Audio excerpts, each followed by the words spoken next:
شادی کی پہلی رات جب دلہن اپنے کمرے میں داخل ہوئی تو دیکھا کہ اس کا شوہر پہلے ہی سے بیڈ پر بیٹھا ہوا ہے۔ یہ دیکھ کر بیوی کو بڑی حیرت ہوئی اور وہ سوچنے لگی، عام طور پر تو پہلے بیویاں کمرے میں بیٹھی ہوتی ہیں اور شوہر بعد میں آتے ہیں، لیکن اس کے معاملے میں بالکل اس کا الٹا تھا۔ بیوی کے لیے یہ کوئی حیرت سے کم بات نہیں تھی۔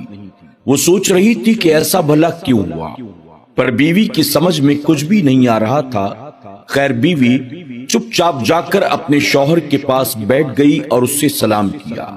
بیوی اپنی کہانی یوں بیان کرتی ہے کہ میرے چاچا نے میری شادی ایک بڑے زمیندار سے کروائی تھی۔ جب میں اپنے شوہر کے ساتھ بیٹھی اس سے بات کرنے لگی تو مجھے پتا چلا کہ میرا شوہر اندھا ہے۔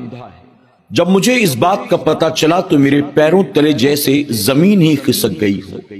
میں ان کو دیکھ کر یہ سوچنے لگی، میرے جیسی کتنی لڑکیاں ہوں گی جن کے ساتھ ایسا دھوکا ہوتا ہوگا۔ میرے امی ابو میرے بچپن ہی میں انتقال کر گئے تھے۔ میری پرورش میرے چاچا نے کی تھی، انہوں نے یہ رشتہ کروایا تھا۔ کروں تو بھلا میں کیا کروں؟ میں ایک اندھے آدمی کے ساتھ اپنی زندگی کو کیسے گزار سکتی ہوں؟ اب میں کچھ کر بھی نہیں سکتی تھی۔ مجھے بچپن میں میری ماں کہا کرتی تھی، میری بیٹی کی شادی ایک راجکمار سے ہوگی، پر آج جو کچھ میرے ساتھ ہوا اس کا درد صرف میں اور میرے رب کے علاوہ کوئی اور نہیں سمجھ سکتا تھا۔ میں نے اپنے اندھے شوہر کی طرف دیکھا، دیکھنے میں وہ بالکل خوبصورت اور زمیندار کی طرح نظر آتے تھے۔ میں نے اپنے ہاتھوں کو اٹھایا اور ان کے ہاتھ کو عزت کی خاطر چوما۔ میرے شوہر نے کہا، میرے ہاتھ کو بوسہ دے کر اپنے آپ کو چھوٹا نہ کرو۔ ان کی یہ بات سن کر ایسا لگا کہ جیسے میرا من سکون سے بھر گیا۔ میرے شوہر نے کہا، ایک بات ہمیشہ یاد رکھنا، تم میری بیوی ہو اور تم اس گھر کی مالکن ہو۔ میں نہیں جانتا کہ تم خوبصورت ہو یا نہیں، میں یہ بھی نہیں جانتا کہ میں تمہیں کبھی دیکھ بھی سکوں گا یا نہیں، اور یہ سب کچھ جانتے ہوئے بھی تم میری بیوی بن کر اس گھر میں آئی ہو، اس لیے میں تمہارا دل سے شکریہ ادا کرتا ہوں۔ میں چپ چاپ ان کی باتیں سن رہی تھی، ایسا لگا جیسے وہ کچھ ڈھونڈ رہے ہیں۔ میں نے کہا، آپ کو کچھ چاہیے؟ تو انہوں نے کہا، مجھے تھوڑا سا پانی چاہیے، کیا تم مجھے تھوڑا سا پانی دے سکتی ہو؟ میں نے ان کو پانی کا ایک گلاس لا کر دیا۔ انہوں نے تھوڑا سا پانی پیا اور کہا، بہت رات ہو گئی ہے، آپ سو جاؤ۔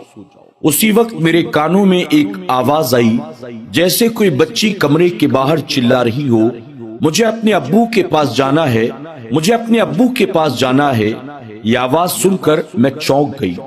میں ابو کے پاس جاؤں گی، ابو کے پاس جاؤں گی۔ یہ سنتے ہی میرے شوہر بستر سے اٹھے اور دھیرے دھیرے وہ دروازہ کھولنے کے لیے آگے بڑھے۔ دروازہ کھولتے ہی ایک چھوٹی سی پیاری سی بچی اپنے ابو کی گود میں کود پڑی اور بچی بولی، ابو میں آپ کے پاس سوؤں گی، میں آپ کے بنا نہیں رہ سکتی۔ یہ دیکھ کر مجھے اور حیرت ہوئی اور میں سوچنے لگی، میرا شوہر صرف اندھا نہیں بلکہ پہلے سے شادی شدہ ہے۔ وہ لڑکی کو لے کر میرے پاس آئے اور کہنے لگے، یہ میری اکلوتی بیٹی ہے عائشہ۔ لڑکی کو دیکھ کر ایسا لگ رہا تھا مانو کوئی پری ہو۔ میرے شوہر نے کہا، بیٹی آج سے یہ آپ کی امی ہے، اور بیٹی باپ کے گود سے اتر کر میری گود میں آ گئی اور میری گود میں تھوڑی دیر کے بعد وہ سو گئی۔ لڑکی کو گود میں سلا کر ایسا لگ رہا تھا کہ جیسے مجھے دنیا کی تمام خوشیاں مل گئی ہوں۔ میرے شوہر نے کہا، میں آپ کا کس دل سے شکریہ ادا کروں، واقعی آپ خوبصورت ہونے کے ساتھ ساتھ خوبصیرت بھی ہیں۔ باپ اور بیٹی اپنے بستر پر لیٹ کر سو گئے۔ باپ اور بیٹی کے سو جانے کے بعد وہ عورت مصلی بچھا کر اپنے ہاتھوں کو اٹھا کر اللہ کی بارگاہ میں عرض کرنے لگی، اے میرے کریم رب، جس حال میں بھی تو نے مجھے رکھا ہے، جو کچھ بھی تو نے مجھے عطا کیا ہے، یقیناً اس میں میری بھلائی ہوگی۔ بے شک یا رب، تو جو کچھ بھی کرتا ہے وہ ہمارے حق میں بہتر کرتا ہے۔ وہ رو رو کر اللہ کی بارگاہ میں دعائیں مانگ رہی تھی، یہاں تک کہ مصلی پر اس کی آنکھ لگ جاتی ہے۔